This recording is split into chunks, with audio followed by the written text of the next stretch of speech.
E aí, Fernando? Ronald, Monique, estão me ouvindo? Eu não estou ouvindo ninguém, não.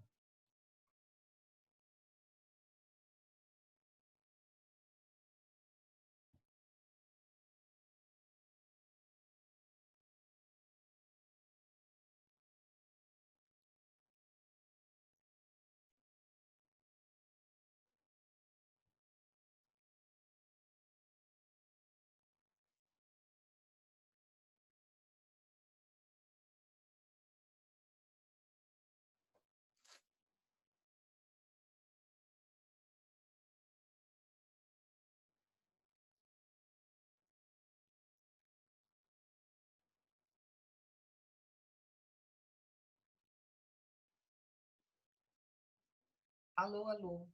E aí, tudo bem, Monique? Eu não tô te ouvindo. Não está me ouvindo? Agora sim. Yes. Eu escuto os dois. Não escuta, Ronald? Escuto. Ah, ok. Tô tentando entrar aqui com... Caramba, como é que faz isso aqui?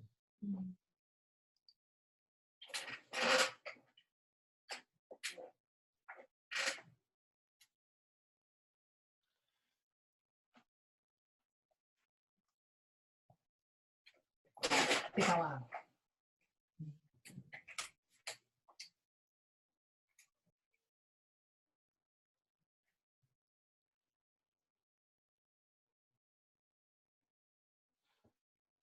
Sete, 3, 0, 4, 7, 4, 7, 3.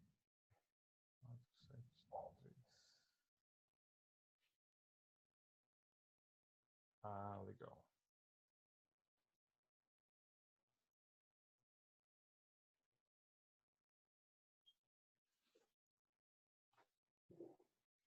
Ah,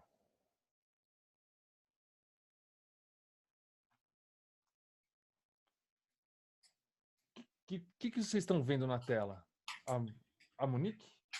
Oi, oi. Eu tô vendo o Ronald. Olha que engraçado. Ah, bom, mas eu tô vendo dois vocês lá em cima, dois Maurícios. É porque eu tô com um iPad aqui para ver se eu enxergo o que vocês enxergam, mas eu tô enxergando alguma coisa diferente. Como é que é isso aqui? Eu tenho dois Maurícios, um Ronald e um Marcos. Gente, eu tô toda inchada aqui porque eu tive um negócio que parecia conjuntivite e os médicos erraram tudo, me deu uma alergia louca, então tô aqui meio monstro. Como é que faz? E aí, Marcos, beleza? Ronald, o que você tá vendo? Na sua tela aparece o quê? Você vê quem na tela? A Monique. É Agora foi normal. você. É que tá no speaker view, né? Aí aparece quem tá falando, mas por algum motivo, quando você fala, não aparece você. Ah, ok. Então deixa eu ver isso aqui. Agora aparece eu, mas aí acho que agora tá... Agora apareceu você. Mas só eu. Se você falar, não vai para você. Agora só tem você. Só você. Agora aparece só você, sim. Uhum. Tá legal. Isso tira... Tá, agora eu tirei do Spotlight. Fala alguém para ver se aparece. Oi. Eu. Funcionou. Não, agora mostrou. Ah, ótimo, legal. Mas eu não... Ah, ok, tá bom, tá legal. Ó, o Fernando não vai conseguir participar também. Eu tô procurando a mãozinha. Ah, mãozinha. Cadê? Tá no chat? Manage Participants, na parte de baixo.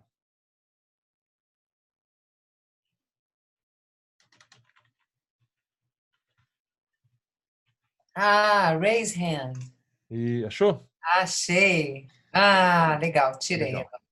Então, o que eu pensei em fazer, ok, a gente pode usar essa mãozinha, mas a gente também, como são poucas pessoas, todo mundo já está ficando em mute quando não precisa, o que a gente pode fazer é, no meio da aula, quem quiser simplesmente tira de mute e interrompe e pergunta, faz um comentário. Ah, a gente tem essa possibilidade de fazer É, sozinho. O mute está aqui do lado esquerdo, né? Esse aqui no cantinho embaixo. É. Tá. O desenho do Dá para microfone. mutar apertando Alt A também. Se apertar Alt A, você muta ou desmuta o microfone. Ah, eu tenho Mac. Não tenho. Ah, tá. Entendi. Deve ser maçã. É. Tá. Qualquer coisa parecida com isso. É uma coisa que eu vi que é legal é que dá para tirar do mute apertando o espaço do teclado. Eu tô mutado, aí quando eu seguro o espaço, sai do mute, e quando eu solto o espaço, volta pro mute. Ah, ok. Aí é momentâneo, não é uma chave, né? Enquanto você está apertando a barra, você está com o microfone aberto, é isso, né? Isso. Ah, legal. Boa. Boa. Olá, pessoal. Boa noite. E aí, João? Boa noite.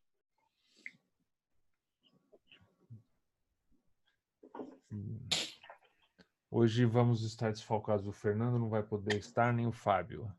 Então vamos estar com 10. Mas faltam 6 pessoas para entrarem. Bom, também quem chegar atrasado, chegou atrasado, né?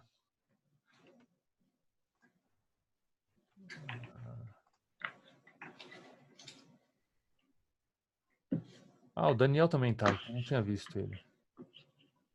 E aí, Daniel, bacana? Ei, Daniel. Tudo bem, gente? Tô Tranquilo. tomando um vinhozinho aqui, que é domingo, né? É, Afinal de contas. eu não posso porque eu tô trabalhando. Ah, tá certo. Falar em trabalho, acredita? Eu estava hoje de tarde procurando locutora para um trabalho que precisava mandar o portfólio delas primeira hora de amanhã para o cliente. No domingo das mães, tentando falar com locutora e com uns cachê desse tamanho. Nossa. É sobre isso que vamos falar hoje, né? Cara, assim, eu não sei por que eu aceitei esse trabalho. É que é um cliente bom e com quem eu trabalho Mas faz uma tempo. pergunta que não se faz, né? Não sei por que eu aceitei esse trabalho. A gente Não, é que é muito baixo, né? Olha, o cachê que eu costumo pagar para locutor é entre 600 e 800 reais por um vídeo de uns 2 minutos. Vídeo, né? Vídeo desses internos e tal. Nada de publicidade. Quando é bem barato, eu acabo pagando uns 400 reais. Esse trabalho são 5 vídeos e o cara tem 1.500 reais para tudo. Para 5 locuções e mais o meu trabalho. Então é muito, muito, muito, muito baixo. Mas o cara é um cliente que atendo há muito tempo, ele veio com essa, falei, a gente dá um jeito. E aí depois... Mas olha como é diferente, olha como são as coisas, né? Eu acabei oferecendo 100 reais para cada locução. Queria mostrar para vocês o que uma das locutoras respondeu. Eu falando para ela, você topa, tá? É muito baixinho, é muito pouco, porque é um vídeo tutorial, é só para ensinar como é que opera uma máquina, né? É um negócio bem... nenhum... Olha o que ela respondeu, vê se vocês ouvem aí. Maurício, boa noite. Dá para ouvir? Dá. Uhum. Tá legal. Então, assim, eu tô oferecendo um cachê hiper baixo para ela, né? Maurício, boa noite, tudo bem? Tô dentro, pode contar comigo, tá? E, aliás, eu te agradeço por ter se lembrado de mim para fazer seu trabalho. A hora que tiver no jeito, finalizado, só mandar os roteiros, passar o briefing como quer que faça a gravação, enfim, e tô aqui, tá bom? A gente ama, né, uma locutora dessas, né?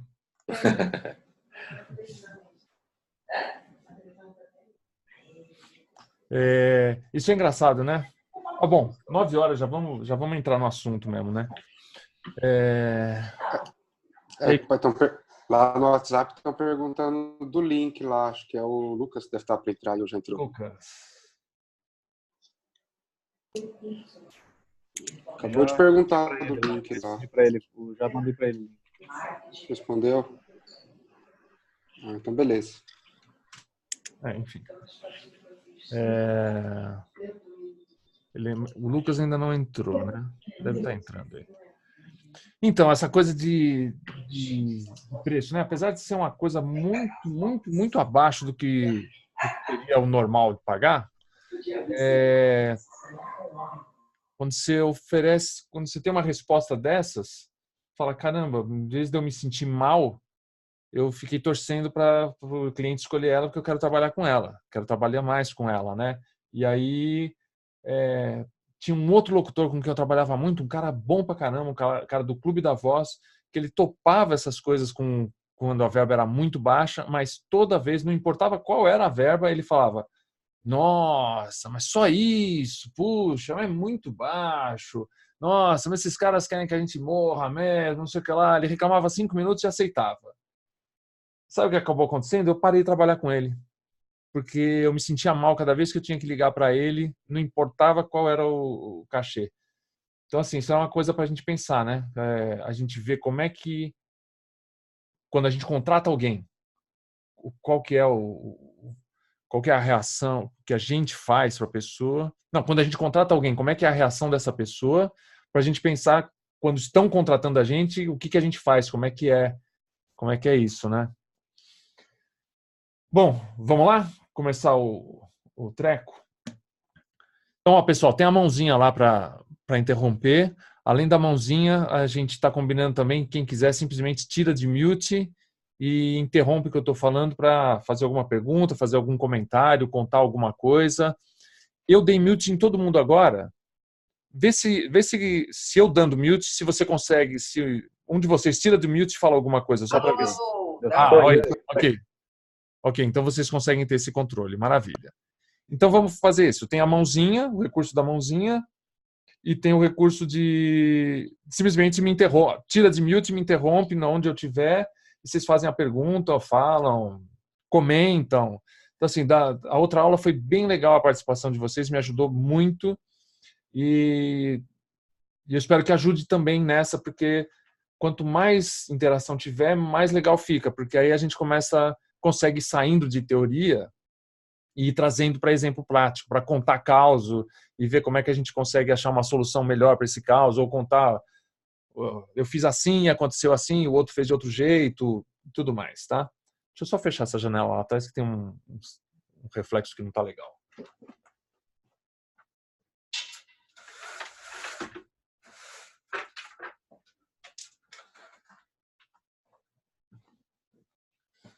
Então, maravilha. Eu vou...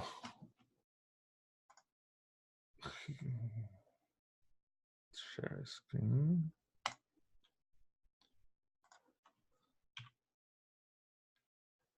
Cadê o...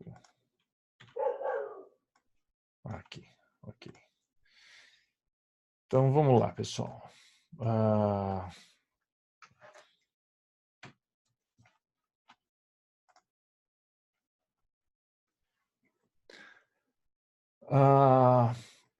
Eu fiz uma pesquisinha e separei algumas TVs. Eu fiz uma pesquisa na Amazon, nos Estados Unidos. Então, os preços são reais de lá. Acho que são 6 ou 7 TVs. Eu queria que vocês pensassem, olhando para elas, pensassem qual delas você compraria e por que você compraria. Ou seja, eu quero que vocês tirem qual que é a percepção que você tem das televisões só olhando o preço. Elas têm a mesma medida, claro que uma vai ter especificação um pouquinho diferente do outro, mas não importa para o que eu quero comentar, tá? Eu passo 2 vezes, que aí fica fácil vocês darem uma olhada. Primeiro, se dão uma olhada em quais são as opções, aí eu passo uma segunda vez, aí vocês veem qual que vocês escolheriam para comprar. Então, tem a opção 1, que é uma LG, por $374. Tem uma Samsung, opção 2, por $615.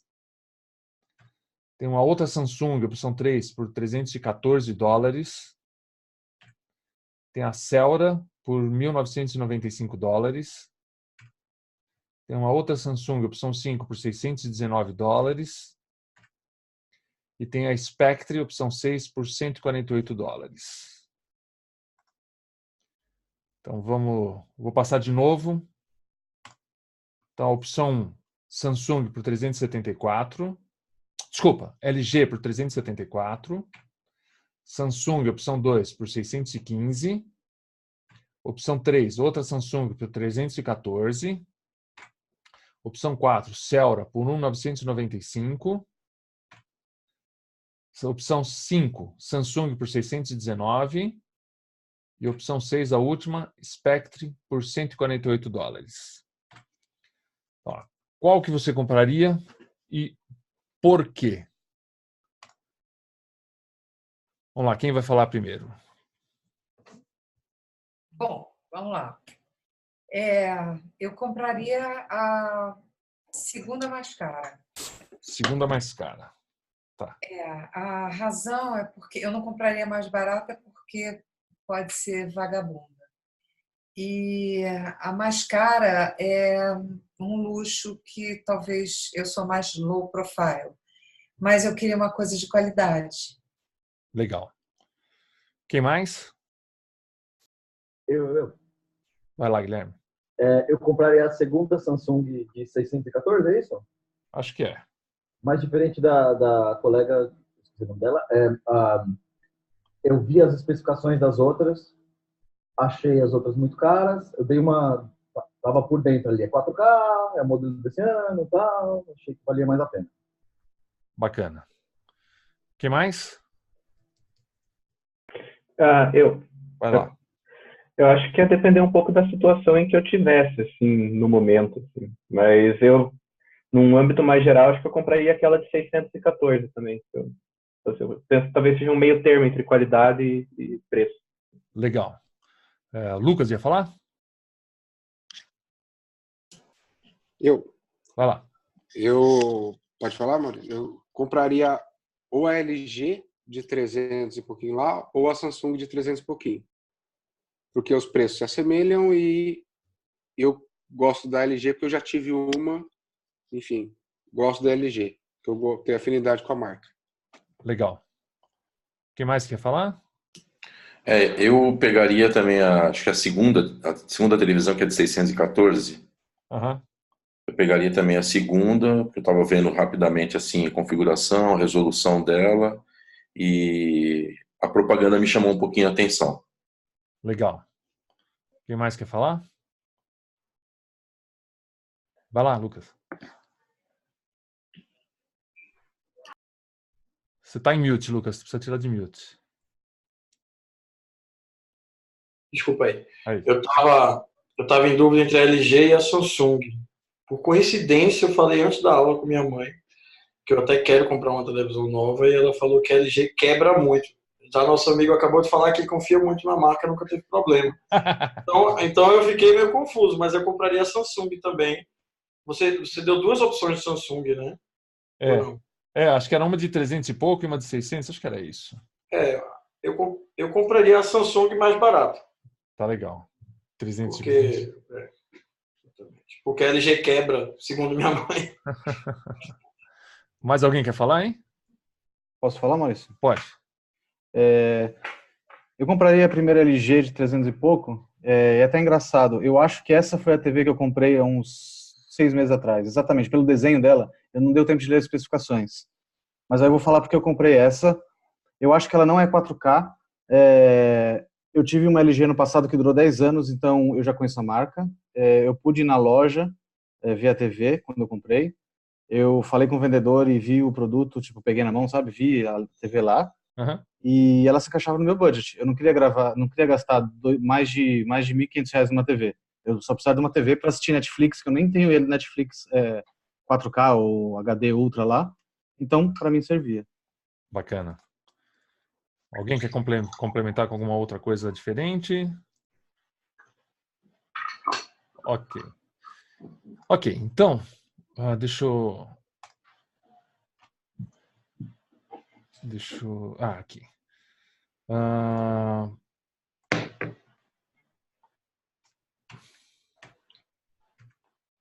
Por que ninguém escolheu essa aqui?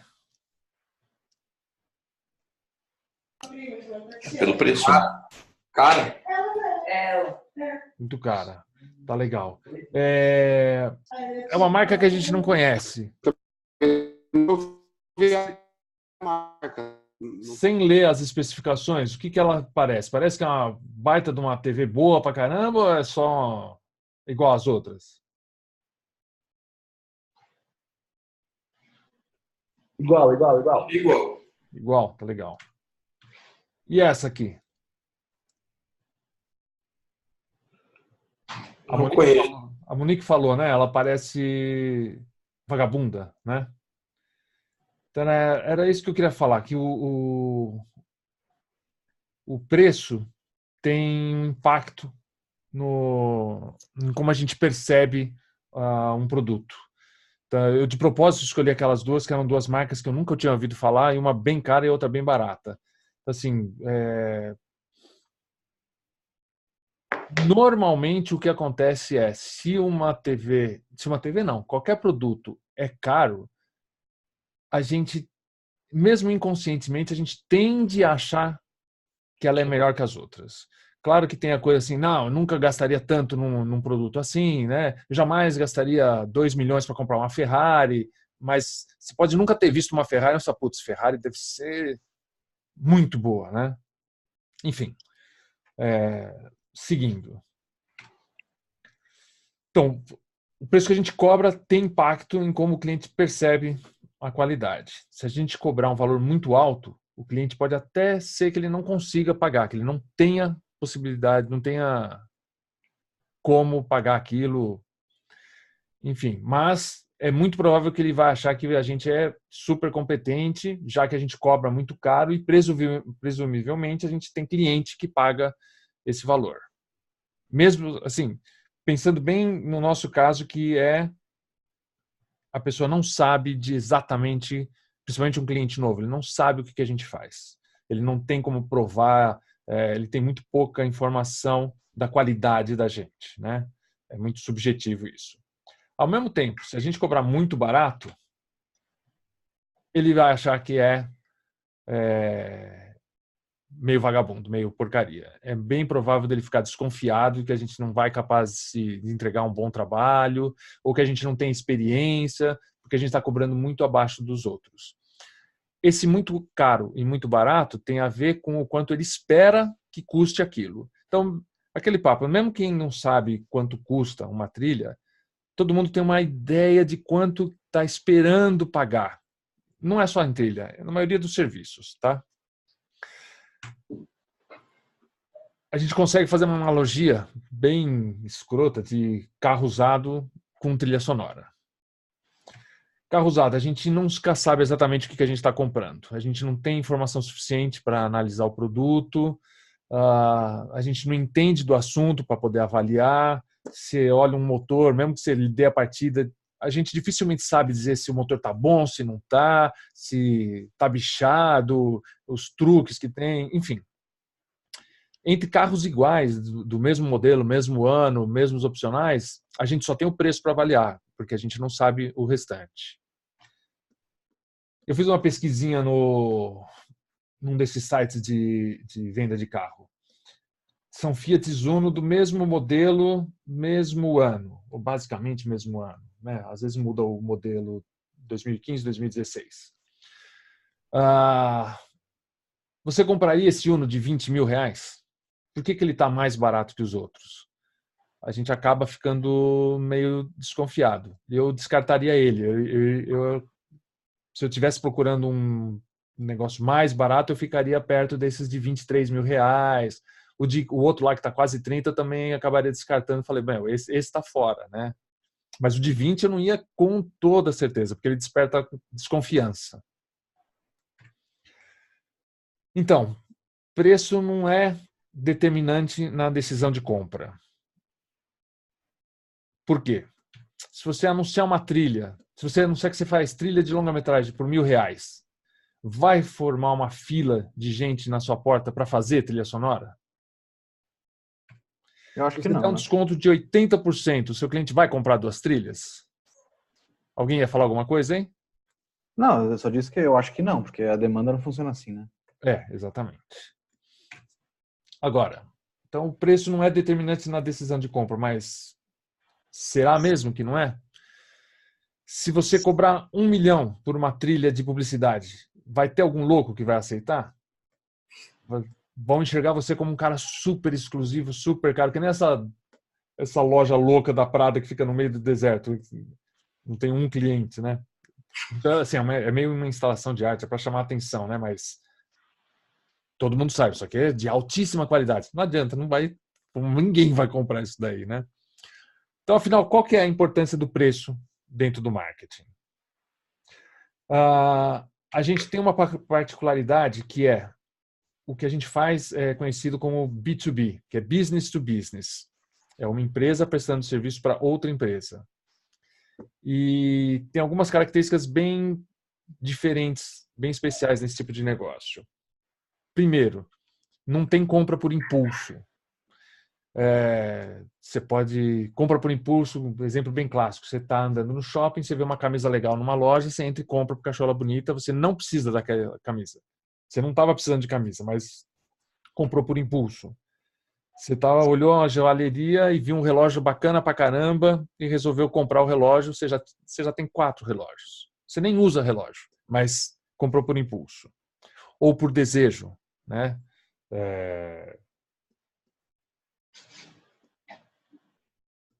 Que exemplo que posso dar por desejo? Eu ia falar fazer o upgrade do Cubase 10, mas isso aí é uma ferramenta, a gente acabou, não é só desejo, tem uma utilidade bem forte, né? Mas sim, tem coisas... Compra por impulso, por desejo, né? Um sorvete e tal, aí me dá uma vontade de comer esse sorvete. E às vezes pode ser um sorvete caro pra caramba. Pô, tinha sorvete do McDonald's, né? Fala, Marcos. Um bom exemplo é quando a gente tem um monte de biblioteca de cordas e a gente compra mais uma. Assim. Exatamente. Olha, eu tô de um jeito aqui, enquanto eu tô repartindo a tela, eu não consigo enxergar as mãozinhas, tá? Então, quem quiser falar, simplesmente abre o microfone e interrompe, tá? Então, nesse tipo de negócio, business to business, o cliente só vai comprar quando ele tiver necessidade. No nosso caso, só vai comprar quando ele tiver algum projeto que necessite de uma trilha sonora e ele não vai comprar mais se você fizer um desconto, se você oferecer leve 3 e pague 2. Não adianta, ele só compra o que ele tem necessidade e quando tem necessidade. O cliente pode adorar você, pode achar você o melhor cara do mundo. Se ele não tiver um projeto que precise, naquele momento, de uma trilha sonora, ele não vai te contratar.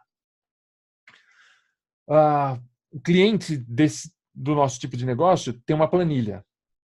E se você não conseguir se encaixar no valor que tem lá na planilha dele, ele não vai comprar de você, porque isso significa prejuízo ou lucro menor. Então, isso é um pouco cruel, porque normalmente quando os caras chegam para a gente, eles já chegam com o valor na planilha.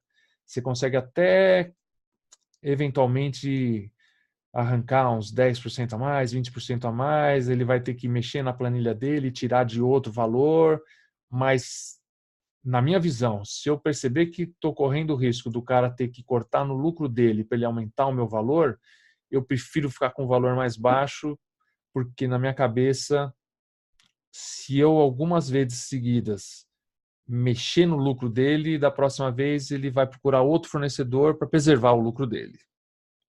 É o meu jeito de pensar, né?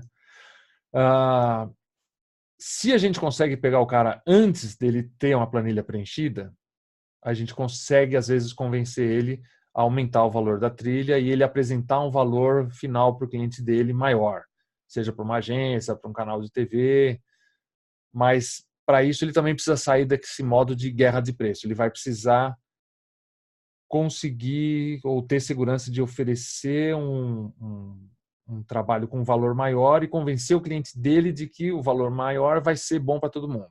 Vai ser bom para quem está comprando também o produto dele. Ou seja, como a gente está no meio da coisa, num business to business, a gente tem esse problema. E atualmente, com raríssimas exceções, quando chegam pelo menos para mim, quando chegam até mim, o trabalho já está fechado. Antes de a gente começar mesmo a aula, eu exemplifiquei o trabalho lá que o cara veio com 5 vídeos por 1.500, com locução, que eu nem sei porque que eu devia ter, porque que eu aceitei, mas no caso desse, ele já tinha um negócio fechado. Eu podia aceitar e ganhar alguma coisinha, ou às vezes ganhar quase nada, mas ajudar o meu cliente e numa próxima ganhar mais, porque esse cliente é um cliente recorrente, ele não está sacaneando. Por algum motivo ele precisou pegar esse trabalho com esse valor baixo. Ou eu podia recusar isso e ele ter que arrumar outro jeito, de repente arrumar outro fornecedor e eu abrir as portas para outro cara, né? Enfim. Se o cliente conseguir enxergar valor no que a gente faz, não artisticamente, valor no sentido de que o produto dele vai ficar com valor maior quando ele agrega, quando a gente com o que a gente contribui para o trabalho. Se ele conseguir ver que o nosso trabalho agrega valor ao trabalho dele, então ele também vai conseguir cobrar mais do cliente dele. Esse é o caminho para a gente conseguir sair desse círculo vicioso de dar desconto e de só ficar na posição de aceitar qualquer verba que tiver. É fácil fazer isso? Nem um pouco. Mas se a gente souber que esse é o caminho, a gente pode começar a trabalhar nesse sentido, de conversar com os clientes. Isso é uma coisa que eu faço às vezes. Quando o cliente está vindo com verba muito baixa, é falar, olha, está muito baixo, a gente nos próximos trabalhos a gente precisa ir subindo um pouquinho mais, está fora do mercado. E o cara vai percebendo e muitas vezes a coisa vai se acertando, ele consegue ir subindo e vai mexendo nisso. Então, afinal, qual é a importância do preço dentro do marketing? Preço não tem nada a ver com quanto você acha que vale o seu trabalho, a sua arte. Preço não tem a ver com isso. Então, a coisa fica bem mais fácil se a gente tirar o ego de fora dessa equação. O preço é um dos componentes do marketing, a decisão de negócio. É que, coincidentemente, o nosso negócio se mistura com a nossa arte e aí fica aquela complicação, aquele rolo de achar que o cara ele não está me valorizando, ele não está valorizando a arte que eu faço. E não tem nada disso. Ele também está vendendo um produto lá, ele também tem limitações de orçamento. Então, se a gente perceber isso, fica mais fácil de lidar com o assunto do que ficar ofendido quando tem que aceitar uma verba menor ou quando tem que decidir por dar um desconto, enfim. Então, vamos lembrar que não tem nada a ver com arte isso. É decisão de negócio, é business que estamos falando. Outro problemão que a gente tem é o nosso produto é sob encomenda. Um produto é diferente do outro. Cada job é diferente do outro, seja porque um vai usar músico, outro é tudo MIDI, um tem 2 minutos, o outro tem 3 minutos, um vai dar para fazer com looping, o outro vai ter que compor com orquestra virtual, ou seja, um vai para a TV, o outro é para um vídeo interno, um trabalho é diferente do outro. Então a gente não consegue ter uma tabela de preço. A gente precisa definir o preço para aquele produto específico, naquela condição e especificação. Então a gente já tem esse problema de toda vez a gente tem que meio que começar do zero para determinar um preço. Preço tem 2 limites. E o preço que a gente determina, essas 2 linhas, a linha de baixo e a linha de cima, são os limites do preço, tá? O preço que a gente vai determinar, ele tem que ficar dentro desses 2 limites. Na parte de baixo, tem o custo. Se você vender abaixo desse valor, você vai ter prejuízo. Na parte superior, no limite superior, está o valor máximo que o cliente está disposto a pagar. Se você cobrar acima desse valor, você começa a perder clientes, começa a perder projetos, perder vendas. Então isso é uma coisa curiosa que pouca gente fala. Normalmente a gente acha que preço tem só a ver com custo, com quanto custou fazer aquela trilha, quanto tempo eu vou levar para fazer aquela trilha. E assim, isso aqui tem a ver com tudo, não é com trilha sonora, qualquer coisa. Então, na verdade, tem esse problema do custo. Se você for para baixo dele, você vai dançar. Se você ir lá para cima, o limite que tem para cima é o máximo que o cliente está disposto a pagar. E existe isso. Quando os caras vendem carro esporte, uma Ferrari, que nem eu já falei, a McLaren que teve aqui no Brasil 2 semanas atrás, o carro não custa nem perto do que eles cobram, mas eles por pesquisa, por amostragem, por experiência, eles sabem quanto que o cliente deles está disposto a pagar por um carro exclusivo daqueles. E eles vão naquilo, eles não vão, a McLaren custou $500 mil, mais a margem de lucro, vou cobrar $700 mil. Não, eles vão botar lá $2,5 milhões, sei lá quanto. Na parte de baixo, a gente está muito perto do lucro zero. na parte de cima, a gente está muito perto do lucro máximo.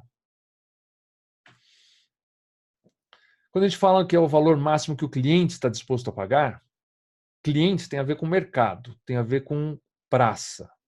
Tem lugares que o cliente está disposto a pagar menos do que em outros lugares. Tem mercados que o cliente está disposto a pagar mais que outros lugares, que outros mercados. Exemplo, no interior do Mato Grosso, você não vai conseguir cobrar para uma trilha de vídeo institucional um valor parecido com o que você cobra em São Paulo. Você não vai conseguir cobrar a mesma coisa de um vídeo de casamento do que você cobra de publicidade. Então, são mercados diferentes, são praças diferentes. Isso é legal a gente ficar atento, porque às vezes a gente está sofrendo num mercado que não está pagando o que a gente gostaria. A gente está infeliz com aquele preço, está achando que está dando muito pouco lucro. Então é ficar atento, em vez de ficar reclamando daquele mercado, perceber que aquele mercado tem essa característica, tem esse valor máximo que está disposto a pagar. O negócio é procurar outro mercado, é sair fora, ir para outro lugar, ou outro lugar fisicamente, ou outro mercado. Se achar que não está dando para viver fazendo trilha de curta, esquece curta, experimenta publicidade, ou vai tentar longa, enfim. Maurício, agora uma dúvida aqui. A gente tem, então, o custo como constante, é isso? Como constante daquele trabalho, né? Porque o custo não é constante para todos os trabalhos. Então, isso que eu fiquei na dúvida, porque fazer uma trilha que tem uma orquestra, mesmo que seja uma peça pequena, com 4 músicos, e fazer um vídeo institucional já é diferente. O custo de produção de um muito maior do que o do outro. Né? Sim, o limite lá de baixo muda. Então, o que você quer dizer é que as contas chegam igual e o nosso custo fica variando e o nosso preço também. Então, o custo tem 2 componentes. Ele tem um custo fixo e um custo variável. Lá para frente eu vou chegar nisso, mas vou falar agora. O custo... Não, vamos falar agora, depois, se for o caso, quando chegar lá para frente, eu só pulo. Tá. O custo variável, o custo fixo é o aluguel do estúdio. Se você usa um quarto do seu apartamento, um pedaço do aluguel que você paga deveria ser do estúdio, ou se é casa própria, não importa. A eletricidade, o café, a manutenção do ar-condicionado, os updates de software que a gente faz, compra de novo equipamento, tudo isso dá para colocar como custo fixo. O contador, isso é custo que você vai ter independente se você tiver um trabalho por mês ou 20 trabalhos por mês. Esse custo é fixo, ele não altera.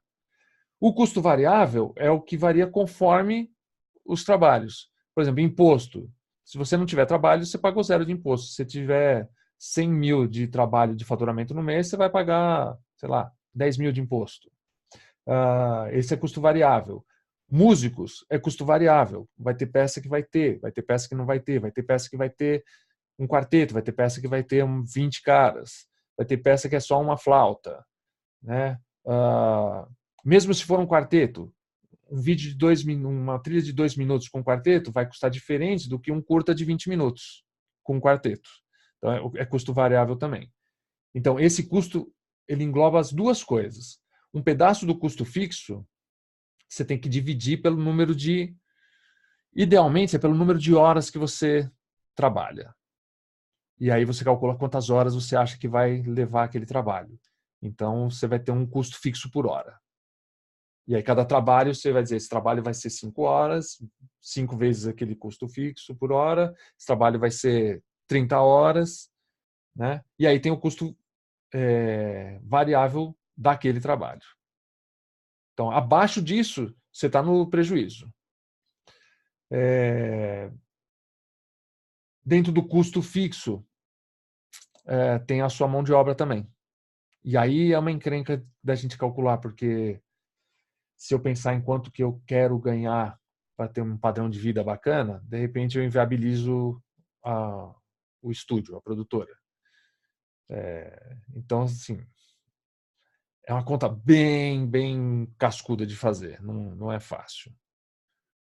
Seguimos? Alguém que quer falar mais alguma coisa, hein? Eu só acho legal, Maurício, de repente, dentro desse exemplo, dessa situação que você colocou, se você puder dar um exemplo para a gente, de uma experiência que você teve com essa coisa do custo fixo, do variável. Você depois, não precisa ser agora, mas de repente na outra aula, você mostrar com uns exemplos, isso ajuda, acho que ajuda pra caramba. Eu ia montar uma planilha para calcular o custo fixo. Ah, legal. Mas eu desisti, comecei a conversar com minha mulher, ela falou assim, isso é real, você não tem essa planilha, você nunca fez isso. Eu falei, pô, é verdade, né?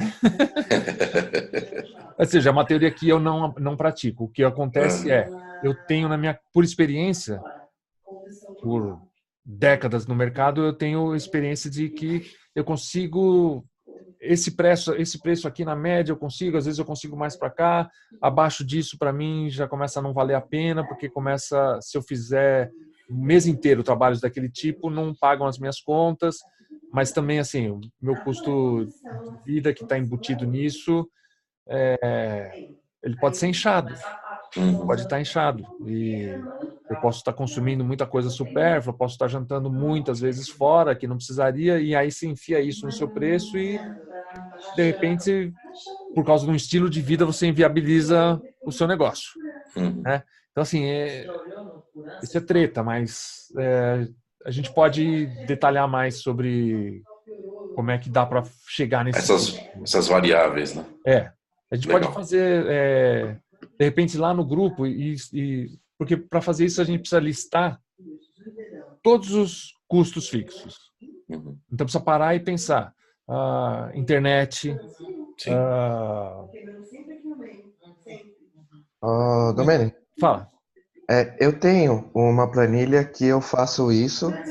Eu tenho anotado todos os meus gastos fixos, os variáveis, os casuais e os emergenciais. Eu faço isso acho que há 3 anos, mais ou menos. Então eu anoto tudo, inclusive as minhas previsões de ganho. Então eu já imagino quanto eu vou ganhar no próximo mês e quanto eu vou gastar com tais coisas. Então eu já tenho uma lista meio que pronta, assim. Se quiser, eu posso depois colocar no grupo lá e aí a gente acrescenta ou tira algumas coisas que não forem necessárias. Nossa, bárbaro, Ronaldo. Bárbaro. Muito bom. Ótimo. Vai ajudar pra caramba a gente. Se você não quiser, apaga todos os valores e cada um vai achando o seu valor, né? Enfim, acho ótimo. Se você já tem isso pronto, ajuda pra caramba. A gente já ganha um tempo e começa a discutir os pormenores e começa a discutir também como é que isso pode funcionar ou pode atrapalhar, né? Na tua experiência, como é que isso funciona? Você consegue estabelecer um valor mínimo de trabalho e isso te ajuda a cobrar do cliente? Por exemplo, eu imagino que se você sabe, não, um trabalho desse aqui, se eu cobrar abaixo de R$500, eu vou ter prejuízo, te dá mais força para você falar, olha, não dá. Como é que é isso?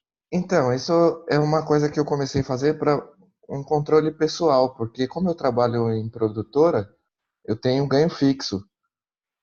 Eventualmente eu acabo fazendo freelancer, mas tocando, produzindo. Eu fiz uma vez para um curta-metragem, mas eles já tinham um valor estabelecido e aí eu nunca fiz esse tipo de negociação.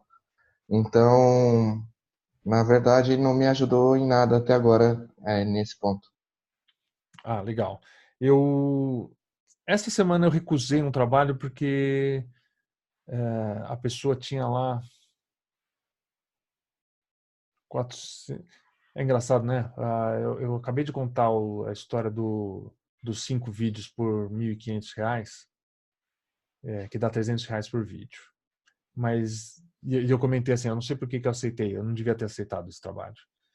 E por quê? Porque semana passada, acho que foi quinta-feira, quarta-feira, um outro cliente me pediu, eram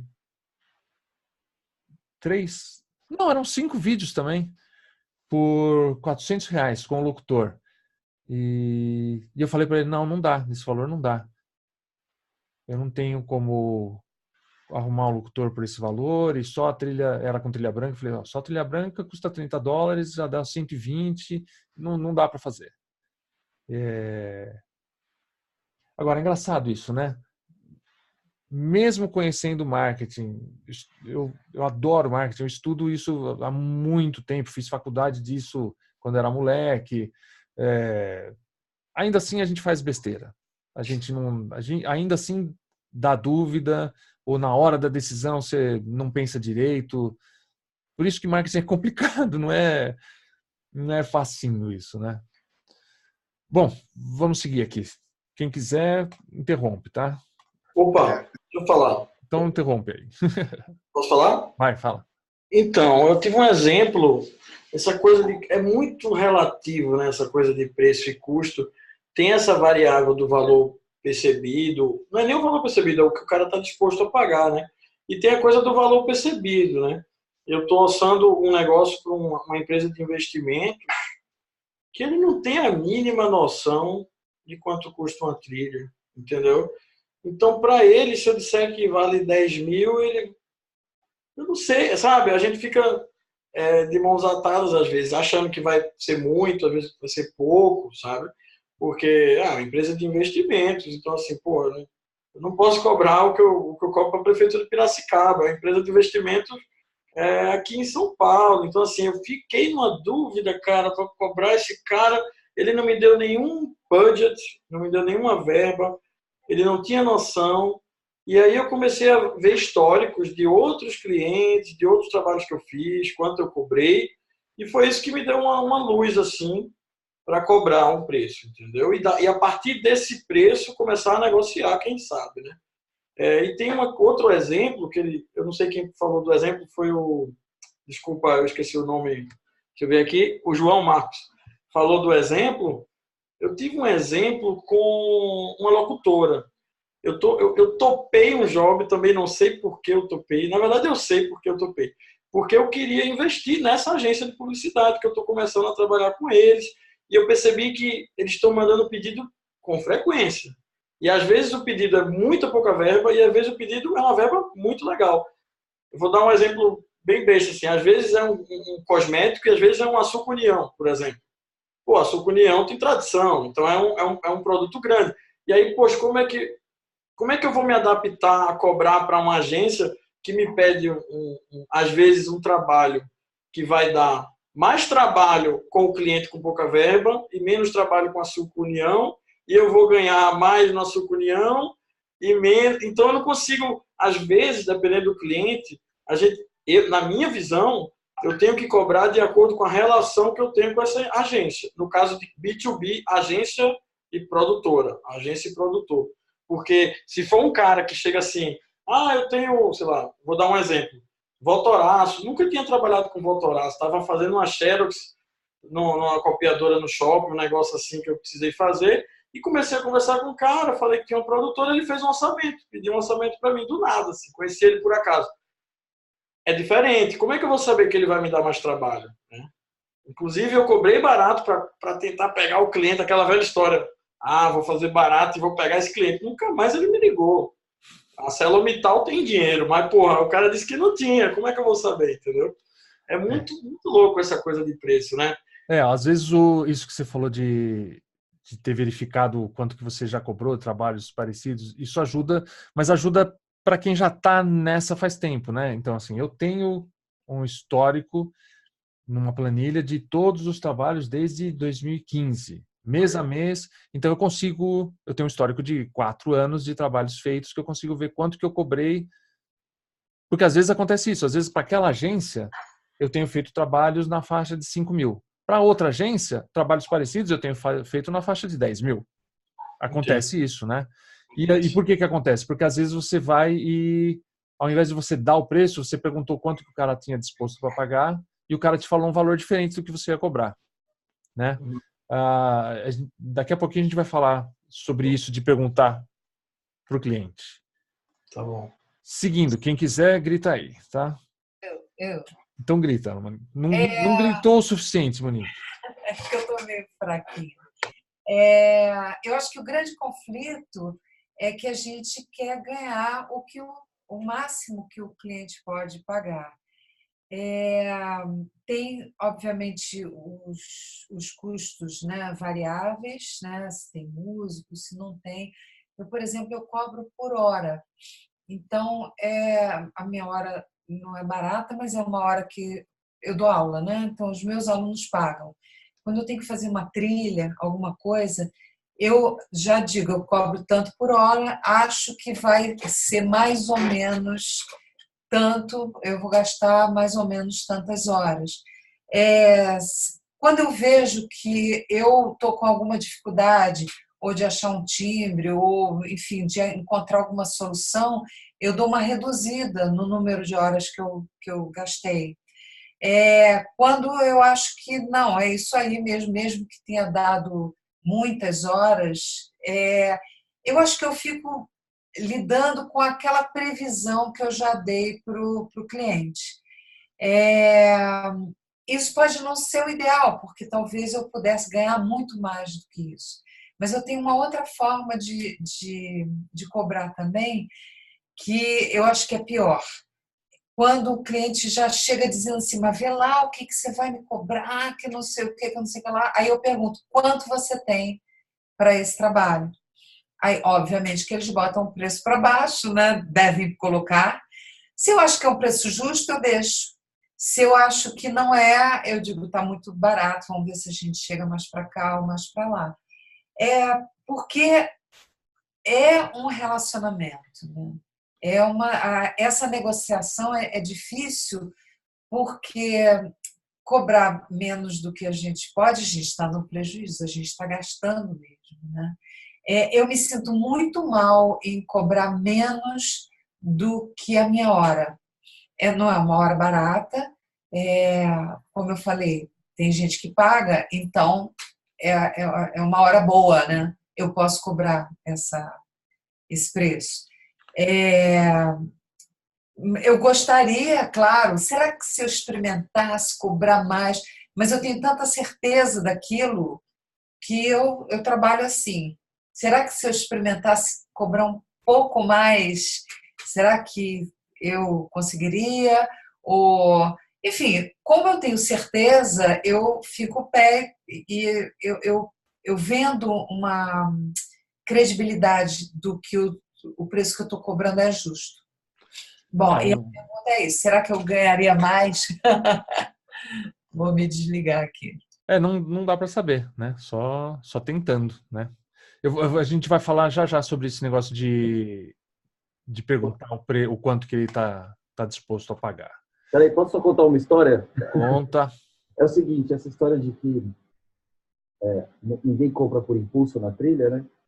Uma vez eu estava mixando um filme de um diretor novo, iniciante. O sonho dele era trabalhar com o Abu Janra. Então ele pediu para o Abu Janra fazer a trilha para ele.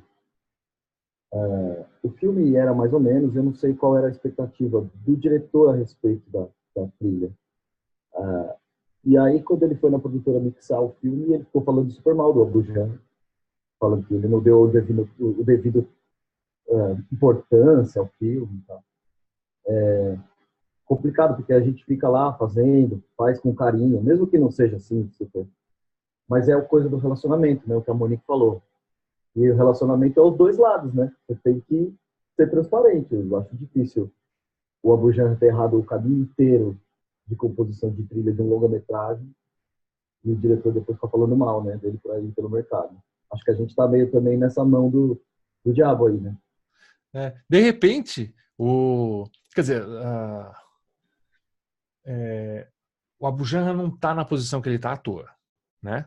E ele não, de repente errou a mão, mas assim é mais provável que o cara tivesse uma expectativa de ter um relacionamento com o Abu Janra que não teve, do que a trilha, do que o problema ser a trilha, né? Mas é bem curioso isso, né? Não era, a trilha super funcionava, estava tudo bem. Não funcionava o filme inteiro. Coitado do diretor. Seguindo.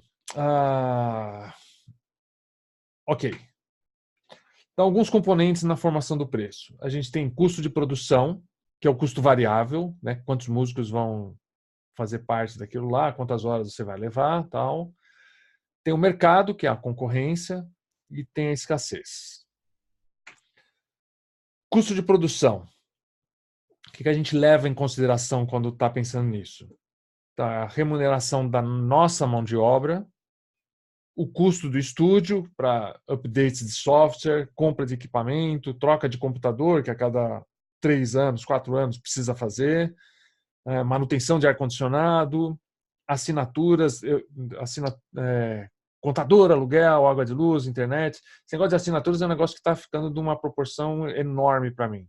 Eu estou pagando a assinatura do Dropbox, do Vimeo, assinatura do Vertical Response, que é um serviço de e-mail marketing, assinatura, tem mais umas 2, do que é mesmo?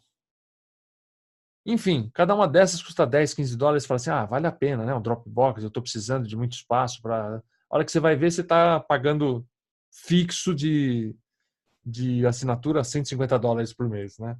Isso que eu não tenho nenhum plugin de assinatura, nenhuma livraria de assinatura. Os custos variáveis, que é custo de músico, orquestrador, copista, mixador, o lucro que precisa calcular, porque não adianta você ter... Não é porque você está cobrando as suas horas de trabalho que você não precisa calcular lucro. Se você não tiver lucro, você não sai, você vai ser empregado, que é a mesma coisa. Então a empresa precisa pensar como empresa, a gente é empresa, então precisa ter lucro para você poder ampliar, para você poder comprar a sua casa, assim, senão você só fica pagando conta, tá?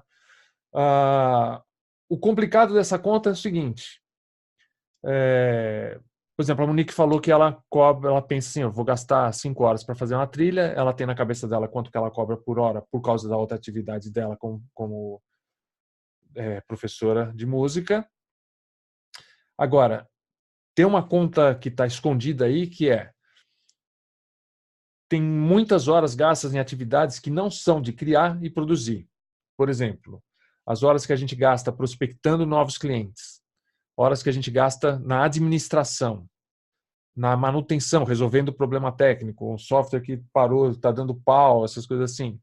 Tempo que a gente gasta fazendo orçamento, que às vezes é grande. Tempo que a gente gasta cobrando, respondendo e-mail, tempo em reunião, presencial ou virtual, ou por telefone. Cada vez que você... Vou pegar um briefing por telefone e gasta lá 20 minutos, enfim. Tempo que a gente gasta com promoção, que é o que a gente lá para frente vai falar. No meu caso, eu envio e-mail marketing para os meus clientes, contando de algum trabalho bacana. Eu me promovo com uma certa frequência nas redes sociais. Então, tem que contar que a gente gasta muitas horas que não é produzindo e criando. Então, se você não dá para considerar que você vai gastar 6 horas por dia criando ou 8 horas por dia criando. Não vai. A não ser que você pegue um longa, então durante um mês inteiro você vai estar envolvido com aquilo lá. Mas normalmente tem dias que eu passo trabalhando pra caramba sem criar nada. Só fazendo orçamento, cobrando, administração, vendo coisa com contador. E passou o dia inteiro trabalhando para burro sem fazer música.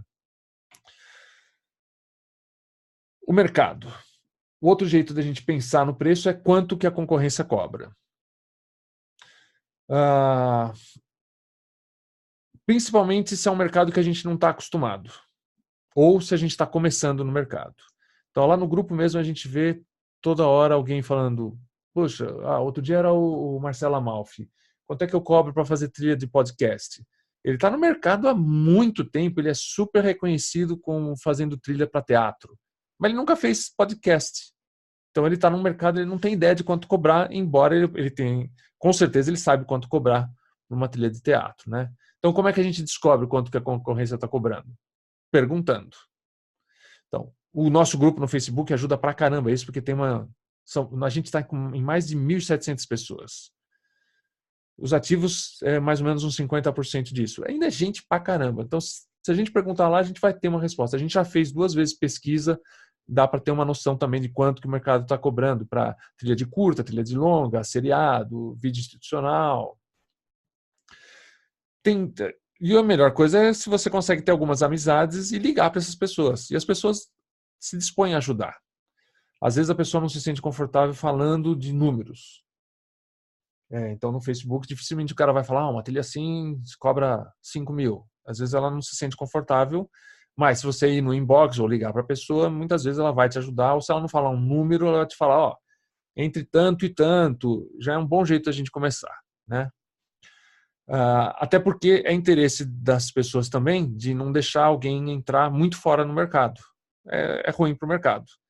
Então, eu faço muito vídeo interno. Se alguém vier perguntar para mim quanto cobro por um vídeo interno, eu vou falar com o maior prazer para o cara não oferecer 1/4 do que eu cobro, né? Vou falar sobre o preço de concorrência, que tem um exemplo aqui que está bem engraçado.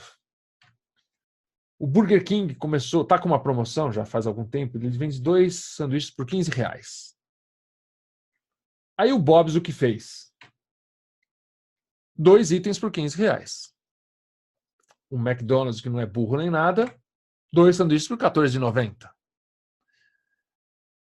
Aí o Sr. Bob's mandou 3 por 15 na Black Friday. Então, aí a gente tem um problema que é guerra de preço. Mas assim, olha, mesmo esses caras grandes, aliás, principalmente os caras grandes, tá todo mundo estabelecendo o preço de acordo com a concorrência, né? Então, assim, essa é uma forma super comum e importante para a gente pensar quando a gente está dando o preço de alguma coisa. Então, quanto a concorrência cobra e quanto o mercado está disposto a pagar. Então, como é que a gente descobre quanto que o mercado está disposto a pagar? Mesma coisa, a gente pergunta. Perguntar quanto o cliente está disposto a pagar tem vantagens e tem desvantagens. Vantagens. Algumas vezes o cliente fala um valor acima do que a gente estava pensando.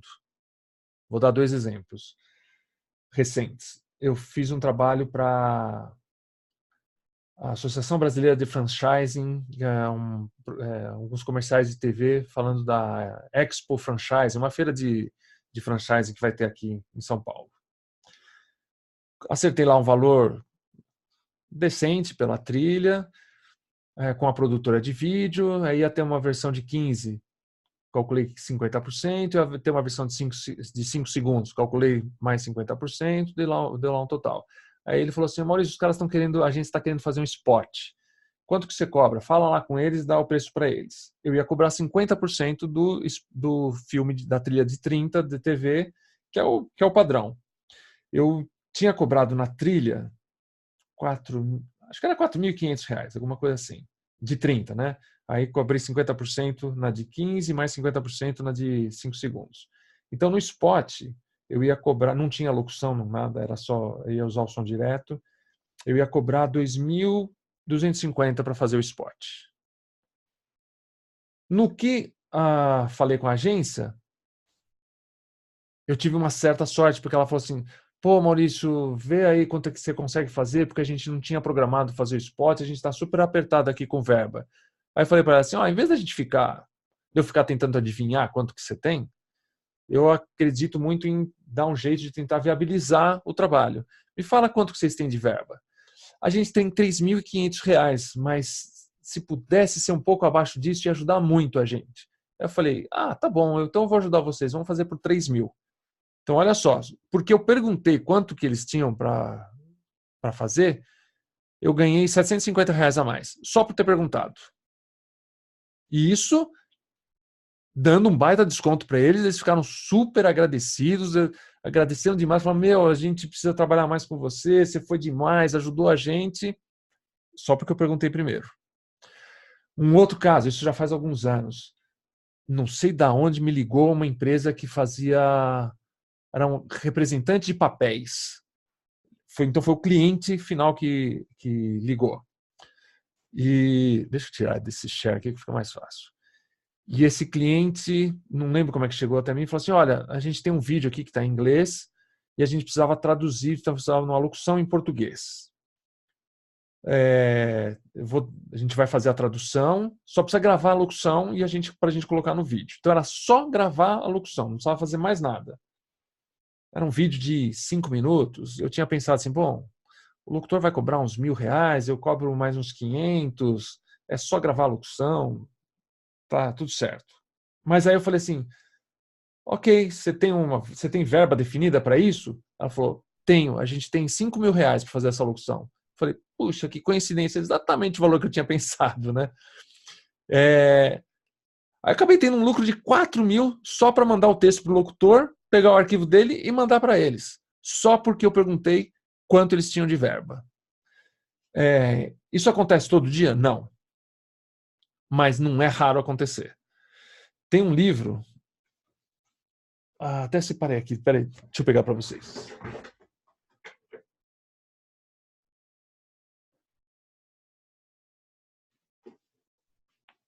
Não está aqui.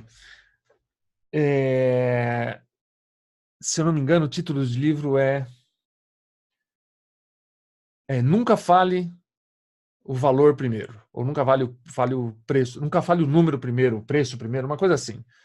Que a teoria do cara é essa, justamente. Se você falar primeiro, o outro pode pedir um desconto. Ou vai pedir um desconto. Se você fizer com que o outro fale um número primeiro, você está em vantagem para negociar, porque você já sabe mais ou menos onde é que o cara está. Se ele estiver muito para baixo, você sempre pode recusar, ou você pode argumentar, ou você... Tem mil coisas que você pode fazer para tentar elevar o preço, ou se o preço for bacana, tudo certo. Se você falar primeiro, você nunca vai saber quanto ele estava disposto a pagar. E ainda assim, pode ser que ele peça um desconto. Ou seja, quem fala o número primeiro está em desvantagem. Se você tiver habilidade para fazer o cara falar primeiro quanto que ele tem, ou quanto que ele espera pagar, você está numa posição de vantagem para negociar isso tudo. As desvantagens de você perguntar quanto que está disposto é se ele falar que é um valor muito baixo. O que a gente pode fazer? Você pode negociar um pequeno aumento, ou você pode negociar o que você vai entregar. Você pode diminuir o serviço que você vai prestar, você pode retirar ou limitar alguma coisa. Então, por exemplo, com esse valor que você tem, então vai ser a trilha original e aí você mixa em outro lugar. Ou então não vai ter locução. Então a locução fica por sua conta e com esse valor eu consigo fazer a trilha. Ou então, olha, por esse valor não dá para ter trilha original, mas eu consigo ter uma trilha de arquivo. Ou a gente vai ter que procurar um locutor mais barato, ou não vai ter música adicional, vai ser tudo MIDI, ou então você faz um pagamento à vista, enfim. Tem formas da gente negociar e compensar de alguma forma se o valor estiver muito para baixo.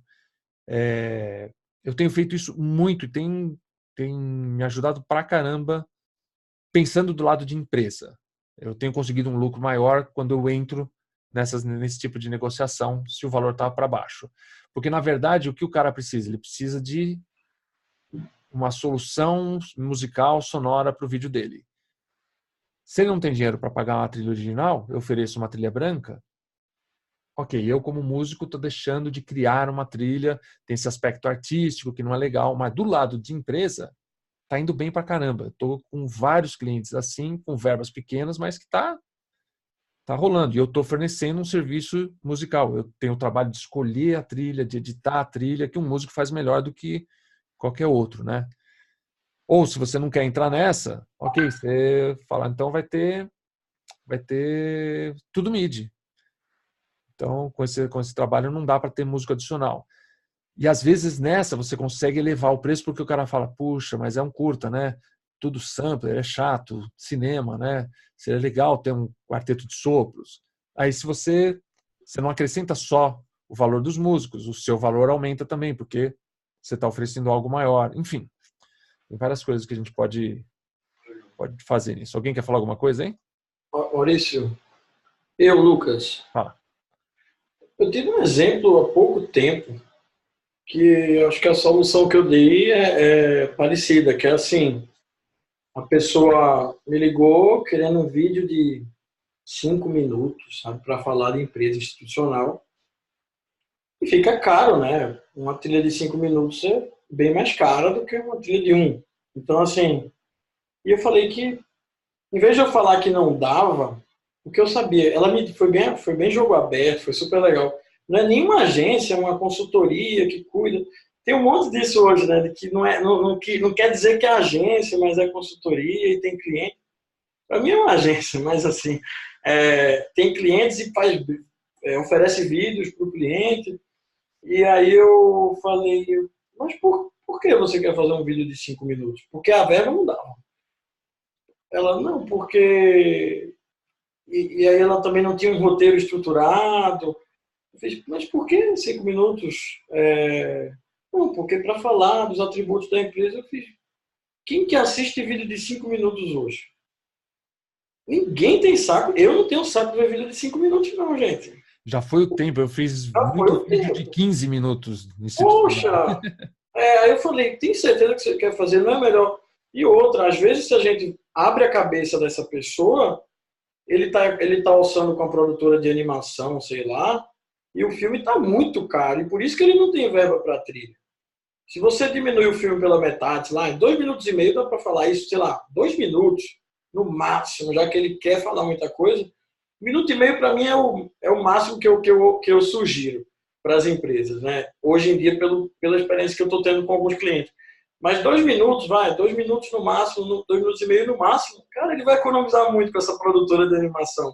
E ele vai ter muita mais verba para o áudio, entendeu? E foi assim que eu resolvi. Eu falei para ela que ninguém ia assistir. Aí, quando ela se convenceu, ela pensou, poxa, então vai sobrar verba aqui. Inclusive, ela poderia pagar até mais por metade do vídeo na trilha, porque ela ia economizar com o vídeo. Então, acho que essa conversa é bem importante. Por que o cliente quer aquela coisa? Porque, às vezes, não vai vender mais por isso ou menos, entendeu? Ou às vezes o cara quer... eu quero 3 jingles. Aí ele não tem grana, né? Aí você fala assim, bom, então faz um jingle. Se você não tem dinheiro para 3, faz um, né? Quando a gente está quando é com um cliente direto, a gente até consegue fazer essas coisas. Quando a gente está no meio com que a produtora de vídeo já fechou com o cara, aí você está na roubada, né? Mas ainda assim a gente consegue oferecer alguma coisa diferente, né? Sempre tem o que mexer.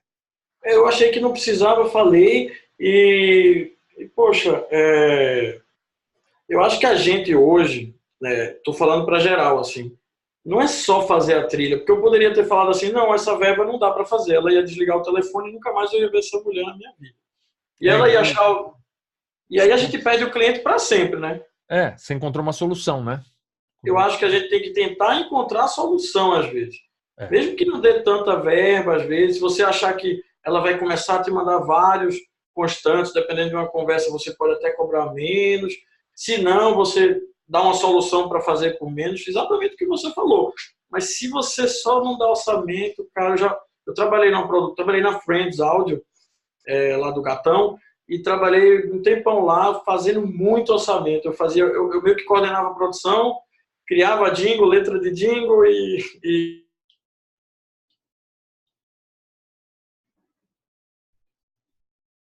e bicho, eu tive muita dificuldade de ficar mandando orçamento.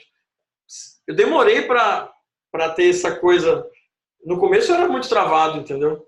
Então, assim, eu demorei muito para ter essa coisa de entender o porquê do que o cliente precisa, conversar com uma pessoa. E não com o cliente, uma coisa quadrada. Não dá mais. E quanto mais a gente conversa, mais a gente consegue chegar nessas coisas. Perdi muito cliente porque eu mandei um orçamento caro e a pessoa nunca mais nem quis saber do meu nome. Uma coisa que eu nunca faço é mandar um orçamento só. Eu sempre, no mínimo, ligo e primeiro falo que valor que eu estou pensando. Estou pensando em tanto, como que você acha tal. Porque depois fica mais fácil de você, se for o caso, alterar. Se você mandar por escrito e o cara, mesmo que ele ligue e fale, esse valor tá... Mandei 5 mil, o cara falou, não, esse valor tinha que ser no máximo 2,5. Pô, como é que você abaixa 50% por escrito? É muito ruim. Se você conversa, você fala, vou ver o que eu consigo fazer, posso dar um jeito e tal. Ficou só no papo, fica bem mais confortável fazer isso. Vou seguir aqui. Ok. Tem escassez também. Escassez tem a ver com oferta e procura, que é princípio básico de economia de mercado, né? Se um produto... Eu vou passar rápido, por isso que a maioria de nós entende mais ou menos isso. Se um produto tem uma procura se o produto tem maior procura do que tem disponível no mercado, o preço dele tende a subir até encontrar o equilíbrio. Que equilíbrio? Conforme o preço aumenta, algumas pessoas vão deixando de comprar até que o número de pessoas dispostas a pagar aquele preço seja igual ao número de produtos disponíveis. É assim que o preço de todas as commodities. É assim que se determina o preço de laranja na feira e essas coisas assim, no Ceasa e tudo mais. Existe o produto trilha sonora, que hoje tem muita oferta. Então parece que todo músico, hoje em dia, comprou um computador, instalou uma DAW e quer fazer trilha sonora, porque está na moda, porque todo mundo acha que tem muito dinheiro nisso. Então tem muita oferta. O que acontece, obviamente, o preço cai.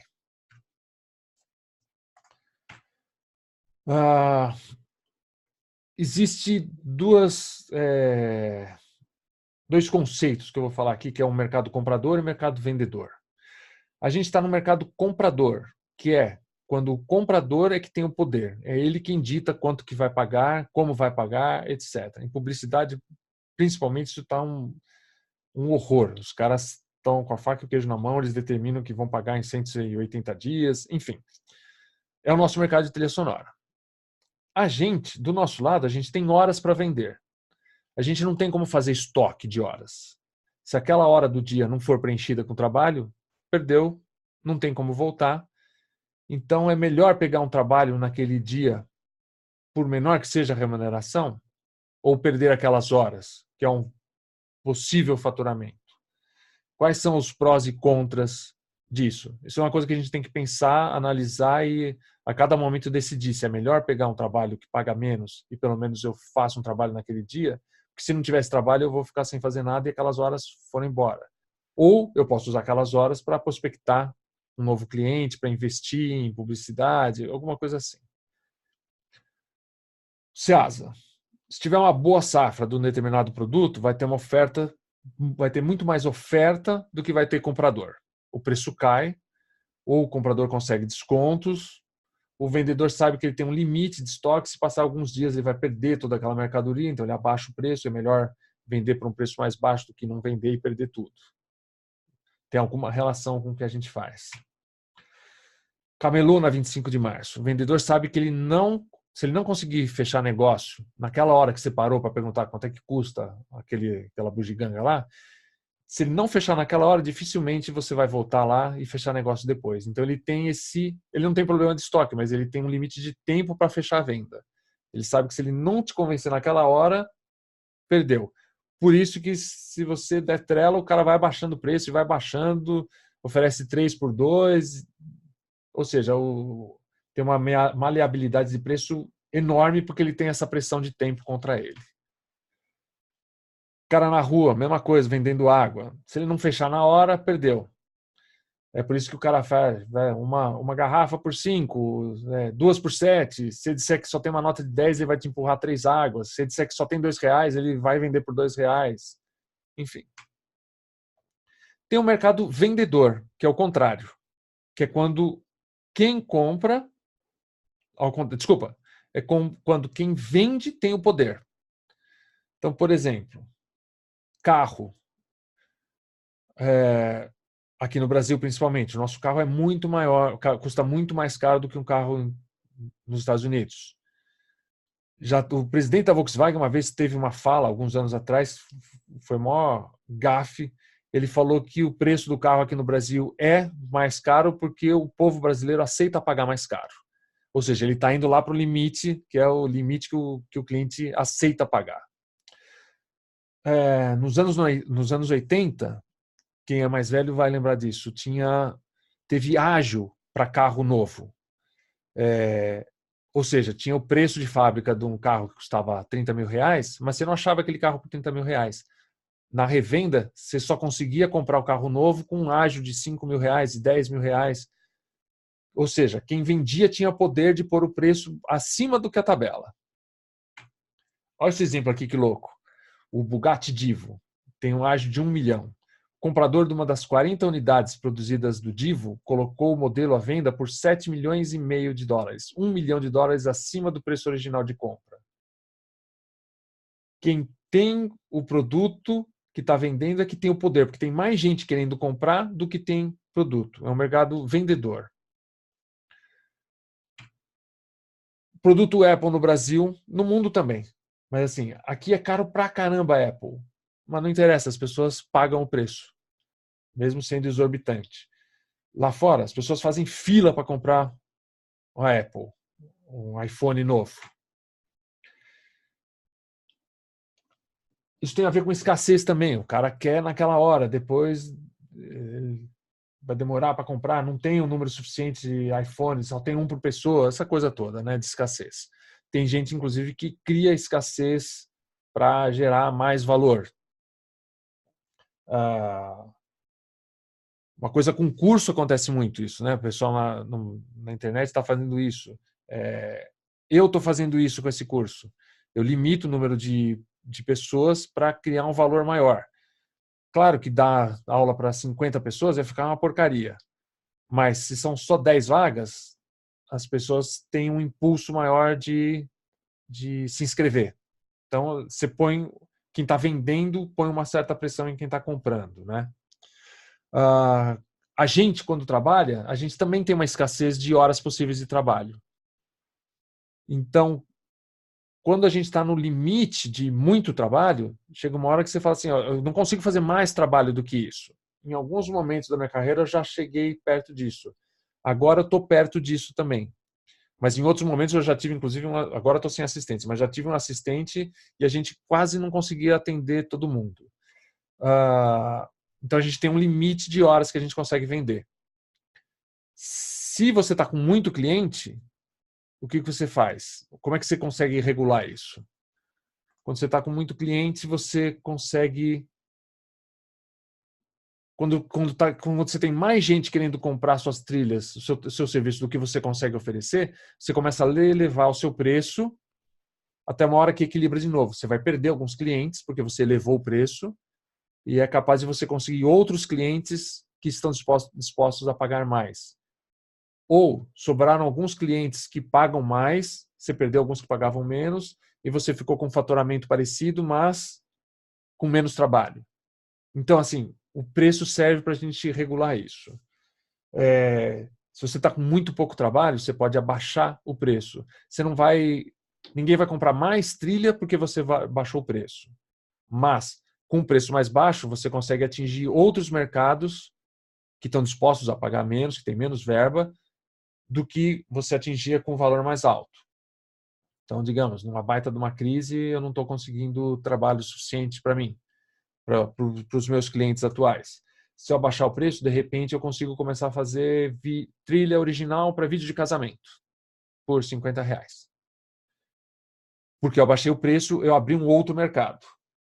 Se esse mercado vai ser sustentável ou não, se ele vai me gerar faturamento suficiente, é outro assunto, mas foi um exemplo extremo para ficar mais claro.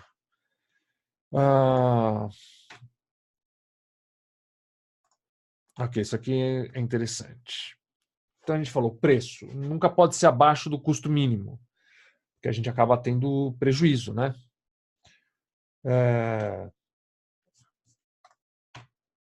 Nunca. Existem outras formas de remuneração além de dinheiro. Isso é quase tabu. No grupo, de vez em quando, alguém fala sobre isso. Teve um post essa semana que alguém falou sobre isso, mas pouca gente fala e eu acho interessante. Vou dar o que eu penso sobre isso, né? A gente não vai poder pagar vocês, mas esse trabalho vai dar visibilidade a longo prazo. É a piadinha clássica. Que outras formas de remuneração a gente pode ter? A gente pode ter visibilidade de verdade. Tem alguns trabalhos que, mesmo se você não ganhar nada, vão dar uma grande visibilidade, vão chamar atenção para o seu trabalho, e às vezes isso vale mais do que a trilha. Mais do que o valor que te pagam ou te pagariam. O duro é que a gente nunca consegue prever isso. Digamos que a gente conseguisse prever. Digamos que você soubesse que fazer... eu esqueci o nome. Como é que chama? Aquele filme de animação brasileiro que concorreu ao Oscar de animação, com trilha do Binho. Rio. Como é que é o nome? Rio. Não, o Rio é americano. É um... O Menino e o Mundo? Isso aí, O Menino e o Mundo. O Menino e o Mundo concorreu a Oscar de animação, e não foi como filme estrangeiro, era como animação mesmo, né? Com trilha do Binho, que está lá no grupo. Digamos que você soubesse que aquele filme ia chegar nisso. Você topava fazer de graça? Putz, eu acho que todo mundo topava fazer de graça. A visibilidade dele valeu muito mais do que qualquer grana que você cobrasse. Eu acho que teria gente que até acharia que valeria a pena pagar para fazer um negócio que tivesse tamanha visibilidade. O duro é que a gente nunca sabe quanta visibilidade vai ter alguma coisa. E às vezes você acha que vai ter visibilidade e não tem nada. Então, isso é bem complicado. Outra forma de remuneração, uma oportunidade de relacionamento. Algum diretor com quem você quer trabalhar e aquele pode ser um bom começo e por aí você estabelecer relacionamento, aí num segundo, terceiro trabalho, aí ter gana, ter verba e tudo mais. Outra forma de remuneração é ter uma peça para portfólio. Eu fiz algumas coisas assim, surgiu a oportunidade de fazer curta de terror. Eu não tinha nada de terror. Na verdade, eu nunca tinha feito nada de terror. E foi bacana pra caramba, porque me deu a oportunidade de ter. E aí, era um pessoal estudante, fazendo tudo totalmente na raça, sem verba, literalmente verba zero. Fiz o trabalho sem ganhar nada e foi ótimo para portfólio, me abriu algumas oportunidades por causa desse portfólio e me deu visibilidade, porque alguns desses curtas ganharam um monte de prêmio internacional e o caramba. Às vezes um projeto bacana, às vezes o projeto é tão legal, é tão apaixonante, a ideia é tão genial, é tão demais que você fala, bom, vou fazer mesmo que não tenha grana porque é apaixonante. Aí vem a paixão da gente, a arte, né? E às vezes você pode conseguir transformar isso em visibilidade. Ok, vamos falar de algumas estratégias para lidar com o preço. Uma delas que eu uso é detalhar o orçamento. Isso ajuda bastante quando a gente vai dar um orçamento, explicar um preço. Vou dar 2 exemplos da mesma coisa aqui. Um orçamento genérico. Era uma música para... Escrevi isso aqui no orçamento. Não escrevi, mas poderia ter escrito. Música para performance de abertura de premiação de 2 minutos, criação da música, produção, gravação de instrumentos, gravação vocal, edição, mixagem, masterização, R$12.000.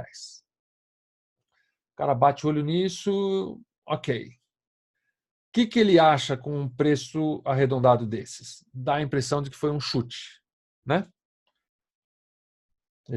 Eu demorei para sacar isso. Ou eu posso passar um orçamento assim, esse é o orçamento real que eu passei para os caras. Descrição, música para performance, abertura de premiação 2 minutos. Descrevi, pegando do que estava lá no briefing deles. Música vocal instrumental, com vocal solo rap, backing vocal, coro, com estilos misturando influência jamaicana, caribenha, africana, com ritmo forte e marcante, conforme o briefing recebido da agência. Criação da letra por conta da agência, criação da música, produção, gravação de instrumentos, gravação de vocal, edição, mixagem, masterização. E aí eu descrevi item por item. Dei valor para a criação, dei valor para a produção, valor para a gravação, descrevi quanto que o rap ia custar, quanto que o backing vocal ia custar, quanto que os instrumentistas iam custar, um valor para edição, um valor para mixagem, um valor para masterização e deu um número quebrado de 11.640. Ninguém estranhou esse valor. Isso aqui não é publicidade, tá? Isso aqui é evento. Eu trabalho muito com evento. Alguém vai fazer... Isso aqui era uma convenção de vendas. De quem que era isso daqui? Cara, esqueci. Alguma empresa grande, sei lá, Santander, um negócio assim. Iam levar os gerentes, iam levar, acho que eram 1.800 pessoas, 2.000 pessoas para Jamaica, fazer a convenção na Jamaica. Meu, evento é uma grana, tem grana pra caramba. Eles pagam translado para todo mundo, hotel para todo mundo, avião, comida para todo mundo, um monte de show, espetáculo, evento, um monte de palestra lá. E você apresenta alguma coisa assim tão detalhada, o cara não tem coragem de falar assim, 11, cara, isso tá... Ele pode até achar que é muito dinheiro. Nem vai achar por causa do tamanho dos projetos dos caras. Mas ele vai falar assim, Pô, mas ele entende tudo isso. Está escrito, a gravação custa 600. Ele nem sabe, ele nem vai falar, pô, mas não dá para sair por 400 essa gravação? Ele não sabe, ele não tem essa percepção, ele não tem esses valores. Mas ele vê um monte de coisa detalhada, ele fala, ah, ok, estou entendendo onde é que cada real está indo. Nada disso é chutado, as coisas têm custo, deu 11.640, razoável, faz todo sentido. Embora, na real, eu pensei em 12 mil e fiz uma conta quebrada para chegar em 11.640 e dividir tudo para parecer que era esse monte de itens. Eu não sei quanto custa a masterização que eu faço. Eu nem penso nisso, porque no final do trabalho eu meto lá um limiter, um conversor, uma equalização. Essa é a minha masterização. Eu não sei quanto eu cobro por mixagem, não sei quantas horas eu levo para mixar. Mas, se você apresentar algo assim, fica muito diferente. O cara percebe, ele consegue enxergar o valor das coisas, entender onde é que está cada um dos reais. É muito diferente do que falar, custa 12 mil para fazer um jingle. Outra estratégia, dar opções no orçamento. Isso eu tenho feito de algum tempo para cá e tem dado um resultado curioso. Eu ofereço, mesmo que o cara não fale nada, eu ofereço, ok, tem esse valor aqui só com samplers e MIDI e tem esse valor aqui com 3 músicos adicionais. Ou tem essa opção aqui com trilha original e tem essa opção aqui com trilha branca. Mesmo que o cara peça um orçamento com trilha branca, eu coloco lá um valor com trilha original. Com locução, sem locução. Se dá formas do cara olhar o seu orçamento e falar, ok, esse valor aqui, o valor maior eu não tenho como pagar, mas tem esse valor intermediário aqui que cabe dentro do meu orçamento. E isso também serve como âncora. Num dos vídeos que eu postei lá no grupo do Facebook, eu falei sobre isso. Vocês lembram que eu falei sobre o preço do remédio na drogaria, que a gente não tinha ideia de quanto custava, e o cara falou, custa R$240. Puxa, tal. E o genérico custa 20. Eu quero o genérico. E entre o balcão e a caixa, minha mulher falou assim, putz, mas esse 20, será que não é vagabundo? Será que funciona? É o mesmo remédio? Ficou na dúvida, porque sem o cara perceber, ele botou a âncora de 240 e a gente achou muito estranho quando o preço foi para baixo desse valor. A gente não sabia quanto custava. Se ele falasse que um custa 40 e o genérico custa 30, falou, legal, bacana. Né? Tem esse efeito âncora que tem a ver com o primeiro número que você falar. E é louco, porque não tem a ver com valor. Qualquer número que você falar serve como âncora.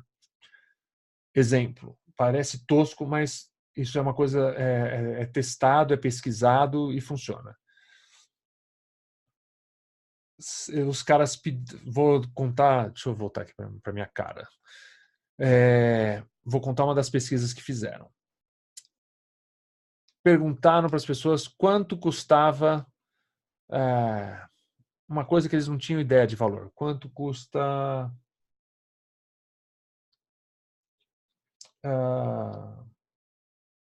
o quilo do açúcar mascavo? Uma coisa que ninguém compra, a maioria das pessoas não compra sempre, não sabe qual é o valor do quilo do açúcar mascavo. E pediam para as pessoas falarem, você acha que custa... Antes, eles pediam para a pessoa escrever os 2 últimos dígitos do CPF dela, por exemplo. Então, no meu caso, é 62. O outro cara lá vai ser 35. Então, escreva os 2 últimos dígitos do seu CPF. Ok, agora me diga quanto você acha que custa o quilo do açúcar mascavo. As pessoas com CPF acima de 50 tendem a escrever um valor acima de 50. As pessoas com CPF abaixo de 50 tendem a escrever um valor abaixo de 50. O que isso tem a ver? Não tem nada a ver, mas é o número... Eu pensei em 62. Quanto custa o açúcar mascavo? Sei lá, uns R$70. Enfim, porque alguém falou esse número, porque a pessoa pôs na cabeça dela um número aleatório. Isso influenciou o número que ela pensou. Quando a gente fala de âncora, se você falar assim,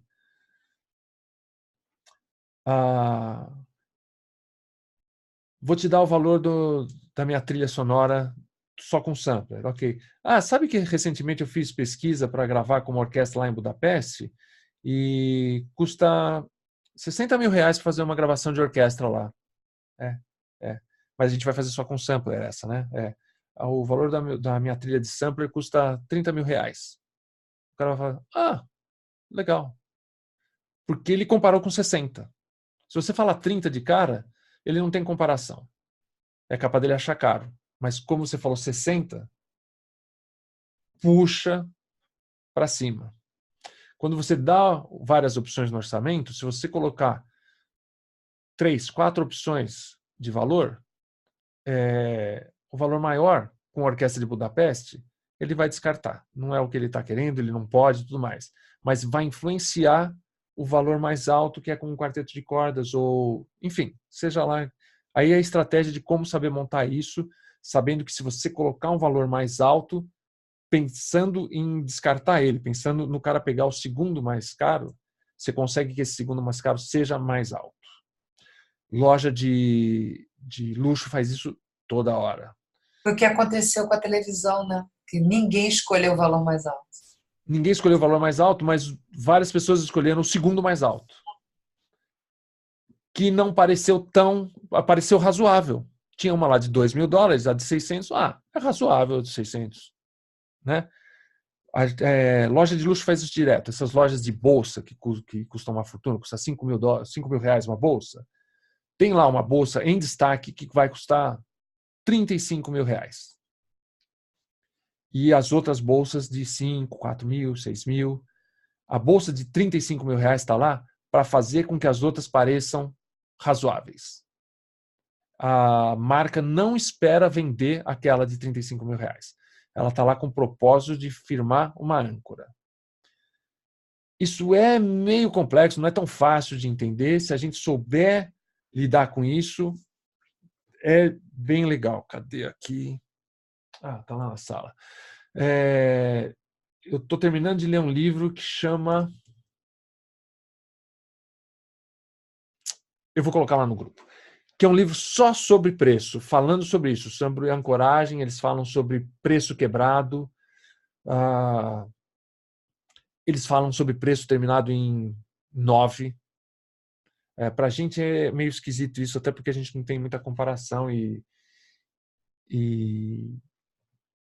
eu, pelo menos, tenho muito receio disso. Eu fico achando que o meu cliente vai achar que é pegadinha, que eu estou tentando enganar ele. Mas tem Mas, Maurício, fala. A gente compra plugin quando tá R$29,99, né? Opa, a gente cai nessa. Né? Mesmo a gente sabe. Você sabe que o 99,99 é truque, mas você compra. O experimento que eles fizeram foi o seguinte, foi com um catálogo de roupa. Eles fizeram catálogo de compra para compra, não era online, era pelo correio nos Estados Unidos. O mesmo vestido, eles puseram qual era o valor? Era 39, 25 e 45. Isso, 39, 25 e 45. E mandaram, sei lá, 1.000 catálogos com preço de 39, 1.000 catálogos com preço de 25, 1.000 catálogos com preço de 45 para a demografia parecida, mesmo tipo de público, o mesmo vestido. Qual foi o que vendeu mais? Foi o vestido de 39. Vendeu mais do que o vestido de 25. Explicação. É louca. O preço que termina em 9, por algum motivo que ninguém sabe explicar, atrai as pessoas. Eu não sei se eu faria uma trilha se eu colocaria um preço de trilha aquele lá de 11.990.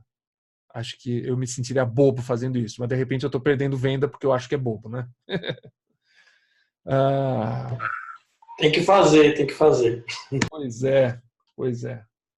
Galera, eu ia continuar eu ia entrar no assunto de praça, mas a gente já está com 1h30 de aula. Então vamos terminar por aqui.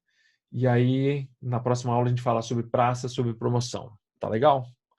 Alguém quer comentar alguma coisa para a gente encerrar? Só tirar do mute e sair falando.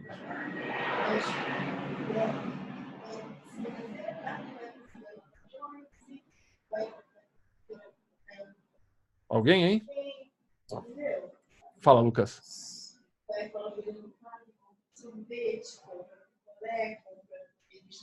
Pode falar, Lucas.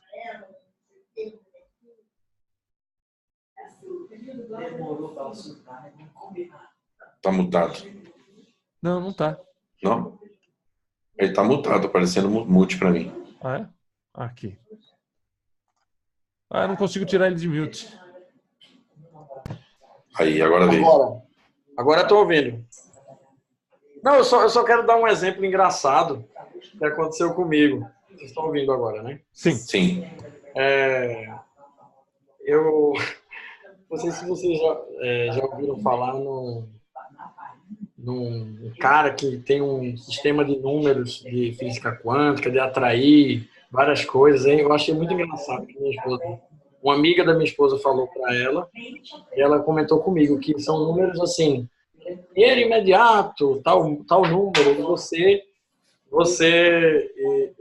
faz um mantra assim com esse número, e esse número, com esse mantra, pensando nesse número, esse cara que chama Grigori Grabovoi, que eu não sei se vocês já ouviram falar,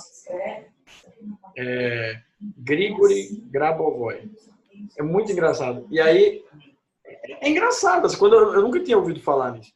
Mas ele fala que o universo entende melhor em números do que você falando, você fica tudo pro universo, né? Aquela coisa da física quântica de atrair. E aí, toda vez que a gente coloca toda vez que eu faço orçamento, ela faz, coloca aquele número lá quebrado do Grigori Grabovoi. E putz, velho. E eu comecei a colocar. Tá rolando, entendeu? Mas assim, é mais por estar quebrado, né? O número, do que, por exemplo, por isso que eu falei 990, mas eu acho que assim, eu acho engraçado porque ela faz, coloca aquele número lá quebrado, não coloca 15 mil não, ela falou a mesma coisa. Parece que você chutou o número, e pô, mas mais ou menos isso. Ela, não faz isso não, coloca quebrado e ainda coloca com o número final que atrai dinheiro imediato, sabe? O duro de marketing é que é sempre uma combinação de um monte de coisas. Então a gente é por isso que é uma ciência que não é exata. A gente, como são várias coisas que a gente pode fazer, é difícil dizer que eu fiz isso e causou isso, porque às vezes teve o número quebrado, mas também teve o papo que você teve antes e também alguém tinha te indicado, enfim, são várias coisas, a gente não consegue separar uma só, né? Mas ufa, tava dando um feedback aí, seu microfone estava aberto, tava dando um feedback. Então isso é complicado, porque a gente não consegue... Quero dar um tchau, sim, eu vou ter que sair, tá bom? Tchau, Monique, até mais. Tchau. Alguém mais quer comentar alguma coisa? Encerramos. Ô, Maurício. Fala. Maurício, tá ouvindo? Tô. Só falar, você comentou dos livros, né, que você ficou de colocar no grupo lá. Eu ia só pedir se você lembrar de outros, de repente fazer um compiladinho aí no referencial aí do que você já leu, do que você anda lendo. Acho que é bacana também complementar. Legal. Se por acaso eu esquecer, me chama lá no grupo cobrando, tá? Beleza. Eu ando numa correria, pra vocês terem uma ideia. Hoje de manhã eu acabei essa aula. Então precisava finalizar, porque tem estado uma baita de uma loucura. Então, assim, é capaz de eu esquecer de falar dos livros, mas me cobra que em 5 minutos eu escrevo lá o nome das coisas que eu tenho lido, as coisas que eu acho mais relevantes pra gente. Beleza. Bacana? Valeu. Joia, pessoal. Brigadão. A gente vai se falando. Valeu, até mais. Boa noite. Boa noite. Falou, boa noite. Falou, pessoal. Boa noite. Valeu. Falou.